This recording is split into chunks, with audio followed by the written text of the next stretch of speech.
Thank you. It's really an honor and a privilege to be here with all of you today and to share the stage with such eminent folks. I was really happy to to learn about Bill Novelli's involvement with the Peace Corps many years ago. I spent almost 6 years in the Peace Corps myself in 2 countries. My son is a second-generation Peace Corps volunteer. Over the past couple of years, I've been on Facebook with a bunch of my students from North Borneo from the late 70s.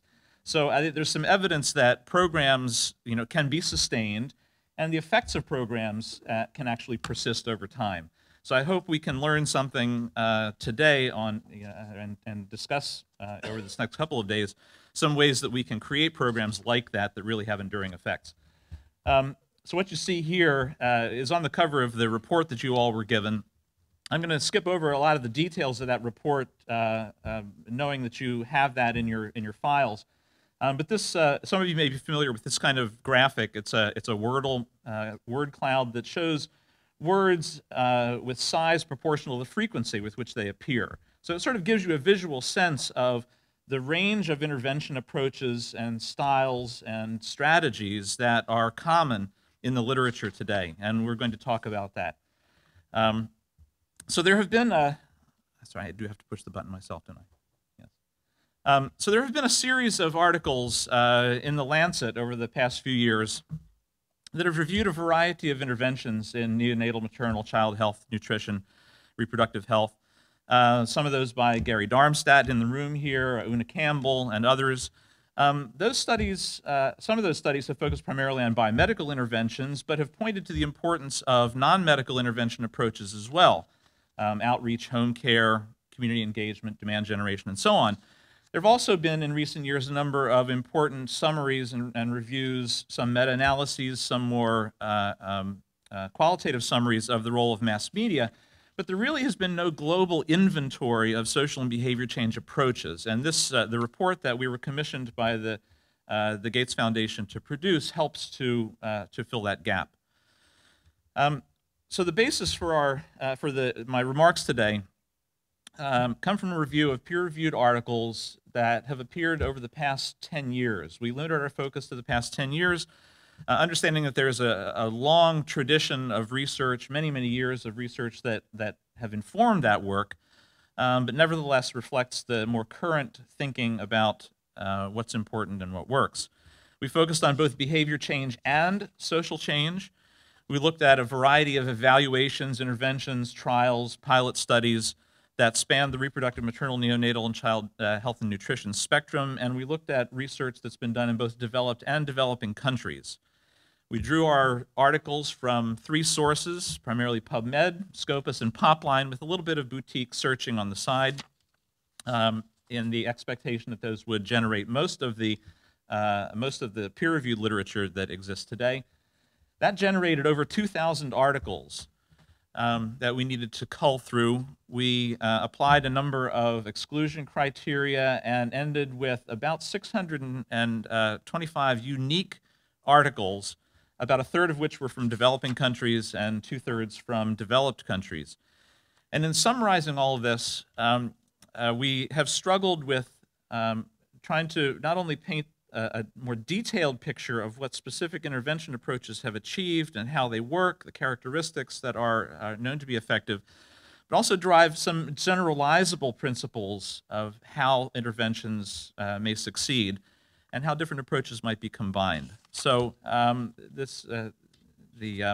what's bubbled up to the surface is largely what you will see today and what you have read about in the report. So just to give you a kind of a visual sense of the scope of what was involved here, these were some of the RMNCHN spectrum terms that appeared in the literature review. So it covers a very broad range of health issues. We also have a very broad range of intervention approaches. These were terms that were suggested to us by the foundation as we set out on this project. These are terms that emerged from our review, terms that we're familiar with from the literature ourselves, but it spans a really broad and diverse types of strategies that can be employed gainfully for social and behavior change. So what I'm going to talk to you about in the remainder of my time is not so much specifically about what works and what doesn't work, because what became abundantly clear in this process of reviewing the literature was that almost every approach can work. It depends how it's used, how it's designed, and in particular what the content of the program is that that approach attempts to deliver. So we looked at that broad spectrum of intervention approaches that you saw a moment ago, and we attempted to categorize those into meaningful clusters that represented important characteristics of intervention approaches. So for example, a fairly diverse set of intervention strategies might fall under this category of community-based approaches, which tends to look at geographical locations, geographical social networks, but focuses on the structure of those communities. A second category is what we've categorized as interpersonal communication approaches. These tend to emphasize face-to-face contact between providers and clients, different kinds of providers, different types of clients. We have a third category that we have categorized as group-based approaches, which are similar in some ways to community-based approaches, but do not necessarily emphasize a geographical location. So these may focus more on the social networks that Nick was talking about, on attempts to build social support and build social capital over time, on attempts to change norms. A fourth category is the media and social marketing category that again includes a very broad range of intervention types from political advocacy to mass media campaigns, social marketing of various kinds, and the use of social media. We included some of the newer technologies here as media technologies, but which can be applied in ways that are often quite different from traditional mass media, the ways we think about mass media. And then finally, we have a category that we have labeled as behavioral economics, but really goes beyond strictly financial aspects of economics. We think of, within this category, we think of things that are both literally financial, that is providing vouchers, cash incentives, cash transfers, microfinance efforts, as well as efforts that attempt to tap into perceived gain and loss, and how that affects motivations to choose one behavioral option over another. These are not mutually exclusive categories. They often are combined in complementary ways, and there's a lot of synergy between them. Some of the best programs, in fact, do work across a number of strategies.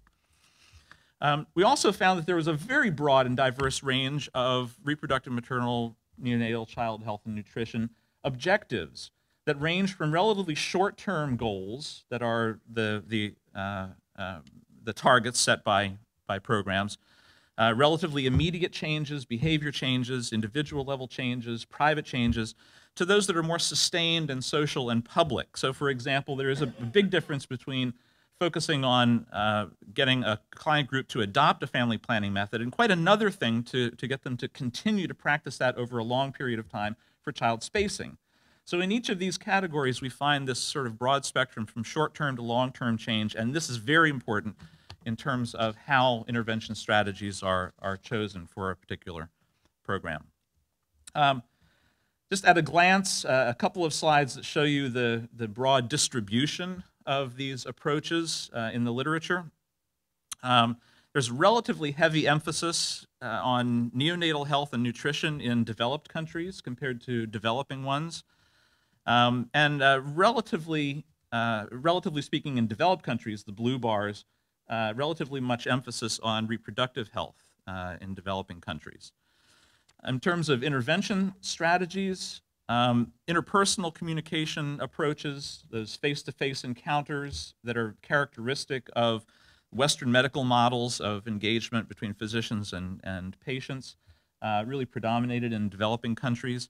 The one category where developed countries had proportionally more research studies was in the area of community-based approaches, which again is consistent with what we know about attempts to overcome gaps in technology and the reach of media technologies and so on. So that gives you sort of a glance of the range.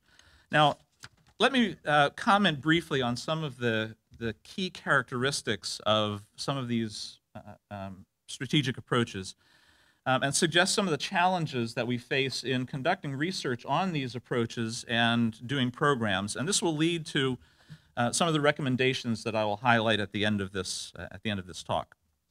So in terms of community-based approaches, these tend to focus on group participation, consensus building, community dialogue.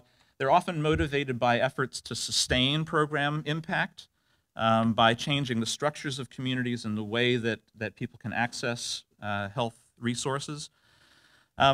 There are relatively few studies in this category, however, that made the connection between those broader social conditions like equity and ownership and participation with health outcomes. Relatively weak causal attribution in this body of research.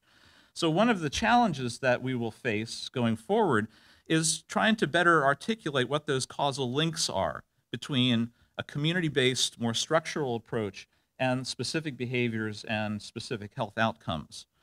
On the program level, while working at the community level, it can be very powerful in terms of reaching, going that last mile and reaching households that need our attention. We face that contradictory tension of being able to scale up those efforts and reach lots of communities quickly with a consistent set with a consistent intervention package. Second, in terms of interpersonal work, this, as I said, tends to focus on face-to-face interaction between health providers and clients. And one of the reasons that this is often so powerful is because it provides an opportunity to personalize, in fact, make sort of more intimate, more relevant the information, the advice, the encouragement that clients need in order to adopt and sustain a behavior. But this approach really requires a skilled communicator, and that's something that we shouldn't always assume. There are a lot of interpersonal contact itself is not a panacea for success. So we need skilled communicators who are trained not only in communication and counseling skills, but often in some kind of behavioral science, understanding the behaviors of clients. A number of the studies in this category we found that were particularly powerful were those that formally tried to educate frontline health workers and counselors in some of the key behavior change theories that we have, the trans-theoretical model or theories of reasoned behavior, theories of reasoned action. But these can be very powerful if they are done well, and they can even extend to the whole family, the household that produces health, rather than individual clients. So there's enormous potential here because of the way it allows us to personalize the information we deliver. But that relies on being able to conduct the formative research that tailors the information to the specific needs of our clients. And looking at our examples here, that means that the researcher, him or herself, the counselor, the provider, him or herself, really almost needs to be a researcher, right? To be able to extract information from the client in order to tailor the information. So this raises issues about consistency. If every client provider encounter is unique, how do we ensure that the information is consistent? And then again, how do we scale that up? In terms of group-based strategies, these tend to focus more on interpersonal. These tend to focus both on interpersonal dimensions of interaction, social networks, changing norms that are somewhat more closely linked to behavior change in the literature. But group-based strategies also often focus on more structural dimensions of change. That is, increasing access to resources, both social and material, or what we might think of as social capital. And those kinds of approaches, group-based approaches, tend to be more linked to social change. However, like the community-based strategies that we looked at a moment ago, there's often a disconnect between efforts to change structures and linking that to specific behavioral and health outcomes. So how do we link social capital to health? Furthermore, the networks that we may try to catalyze, as Nick was describing in his work, are fairly unique to the constellation of individuals that comprise them. So how do we understand the uniqueness of networks while at the same time being generalized enough, or adopting a generalizable enough approach that we can create population-level change through those networks? And on the program side, we have real issues with consistency and quality control because groups tend to have a life of their own. We offer them support, and they take it and run with it, and we may have to surrender some of our control over the process in order to achieve the change that group-based approaches may be best suited to catalyze. And then, of course, social capital itself is a really big project. If we want to change or improve social capital, that involves a very broad range of resources and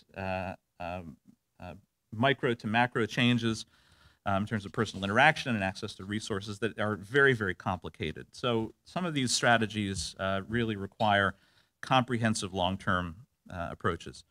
In terms of media and social marketing, this is an approach that sort of many of you are familiar with.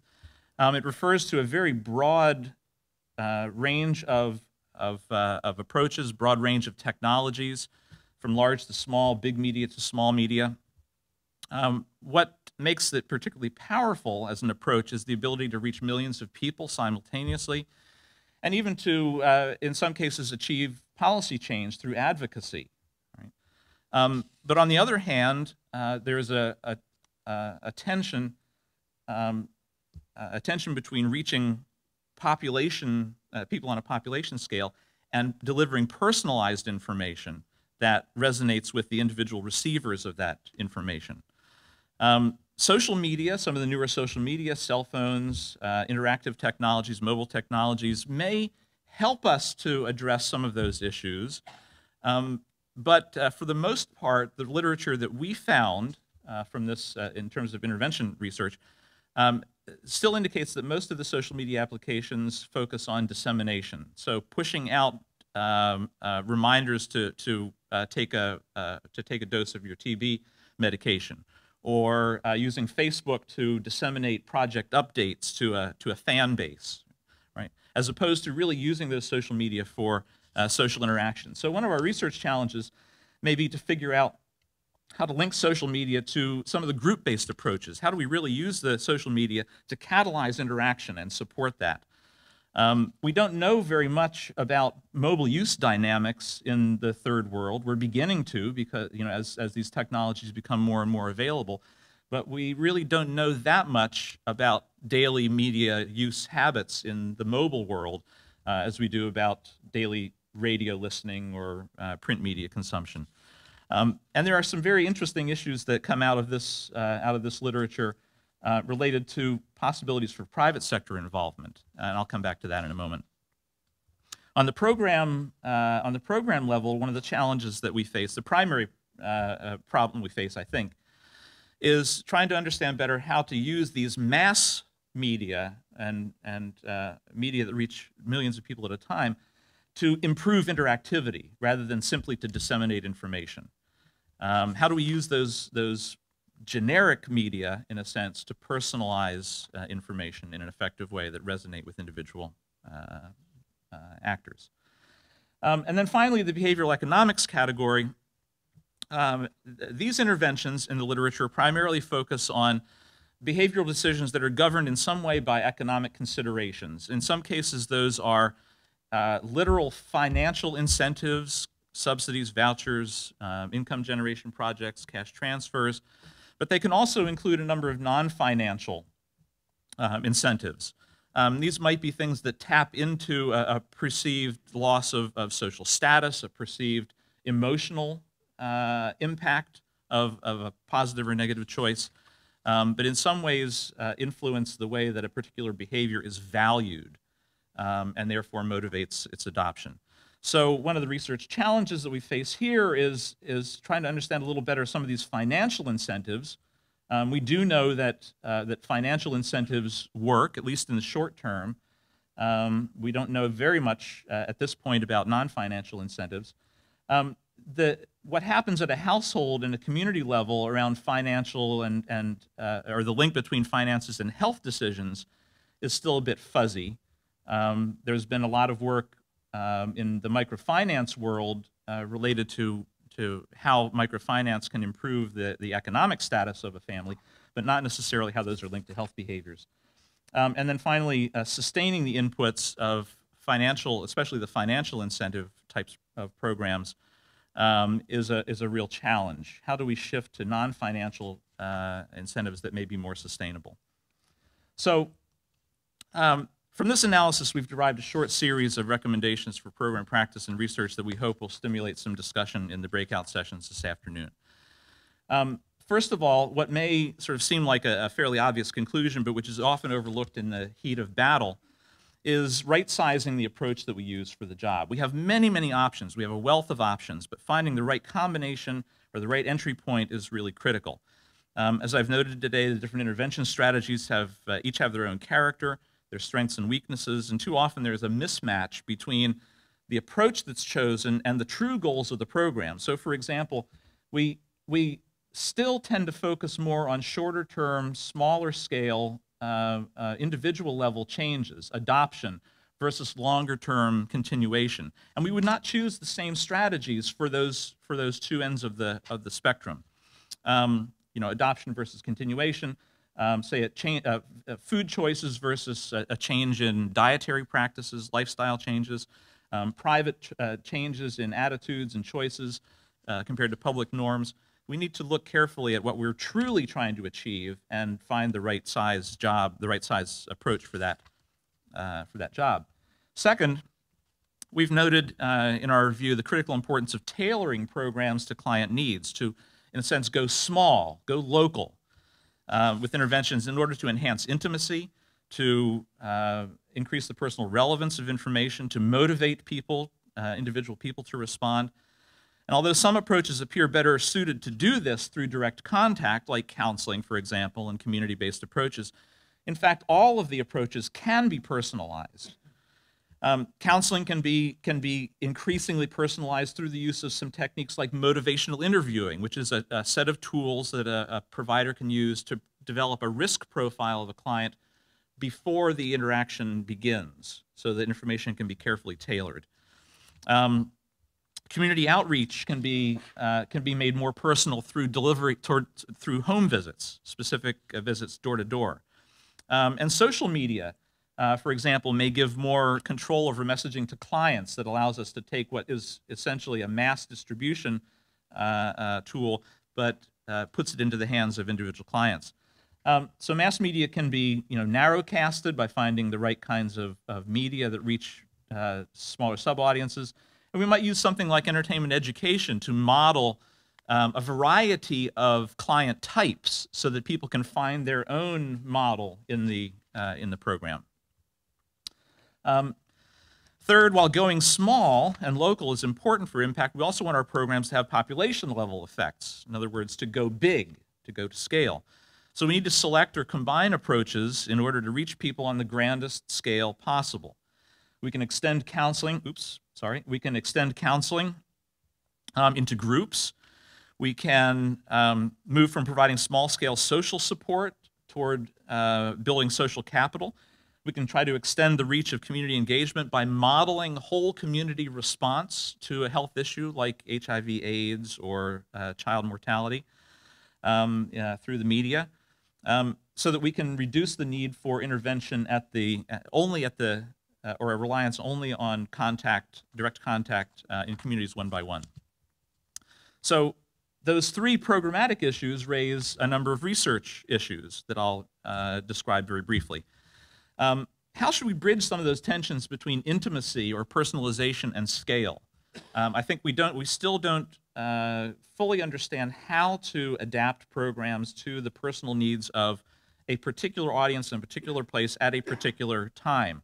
Formative research is critical to this at the early stages of a program, but we don't often use formative research in an effective way to tailor programs clearly to an audience. How can we optimize the cost effectiveness of local programs? We've heard a lot about scaling up, but what do we scale up and which ones give us the most bang for the buck? Especially perhaps with some of the newer media, what could be the role of the private sector in scaling up? What can the telecom industry, for example, do to help scale up the use of social media? Are there some changes that can be fostered early in the change process that have catalytic effects over time, something that is sometimes referred to as gateway factors or gateway behaviors? So we have a lot of studies that are relatively short-term in nature and focus on a relatively small subset of behavioral determinants, which is in part a consequence of the way that research funding works. But if research is relatively biased toward the study of direct effects, perhaps we need to reflect on how we can trace a series of changes and interactions between important determinants of behavior over time. Right? So perhaps we need more chronological and cumulative studies of program impact, more study of intermediate or gateway changes that affect long-term outcomes. And I would argue that we need more long-term field trials over a period of 5 to 10 years to understand this complex set of interacting factors and how they lead to health outcomes at the societal level. Third, and I'm almost finished here, we want to relate, a third set of research issues relates to the tension between standardization and innovation. Now, this may sound a bit contradictory. How do we standardize our approaches and still be creative? But some of the recent commentary about Steve Jobs has noted how creativity can result from highly disciplined decision-making processes and adherence to exacting standards of quality and performance. But instead, because we recognize that every program is unique in its own way, we tend to reinvent the wheel with every new program instead of building systematically on experience. So what are some of the programmatic and research tools for social and behavior change that we can test across the RMN-CHN spectrum? We have some biomedical tools, for example, that have been, some biomedical tools, for example, the Live Save tool, newborn care packages that have been replicated. We don't have so many examples of this from the social and behavior change literature, with the exception of some meta-analyses. So finally, there are some really new opportunities in the literature that I think deserve further research attention and programmatic support. I've mentioned before applications of social media that so far to date have had limited focus on their really interactive potential.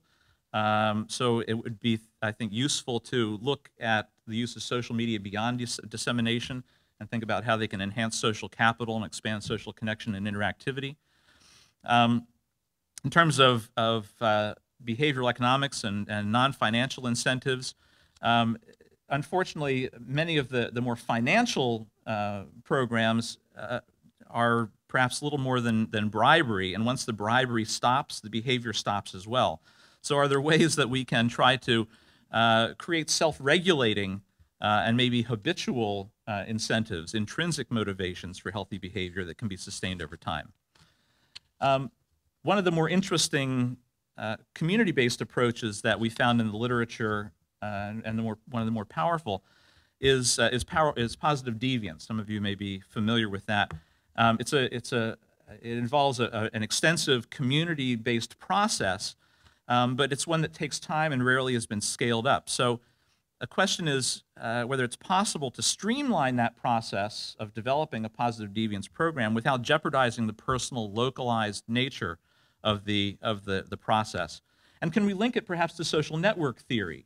Nick was talking about introducing innovations in particular parts of a network in order to catalyze their expansion. Some of the work that Larry Kincaid's been doing on bounded normative influence looks at this too. So can we perhaps look at ways of linking something like positive deviance with network approaches to make deviance into a norm. And then finally, counseling is very powerful, but it tends to be episodic and fairly short term. So are there ways that we can extend the impact of counseling, perhaps? Can we convert it from something that's episodic into something that is sustainable, creating community demand for quality counseling, perhaps? Or looking at how particular counseling interventions, say at a prenatal stage, might have continued value for a woman across the 5 years of her child's first years of life. So let me just conclude with a recap. The literature is extremely rich and complex, and it makes it clear that there is a wealth of options out there for intervention in the family health spectrum. But the research on it is fairly unevenly distributed, and unevenly evaluated with regard to both geographic location and health outcomes. We still tend to have a relatively short-term behavior change mindset. It's persistent, but it is beginning to change. But as a number of the speakers today have indicated, we really do need to shift our attention to social change and think about how behavior change contributes to long-term social change. And finally, I think it's going to be absolutely critical as we try to scale up to maintain our focus on the individual communities and beneficiaries, to personalize our attention to them, but to look at that in a longitudinal way, to look at changes over time influenced by a multitude of determinants that interact with one another. And I think we need more program research built into our long-term programs to complement a lot of the shorter-term, more intervention trials that we see are predominant in the literature. So, thank you very much.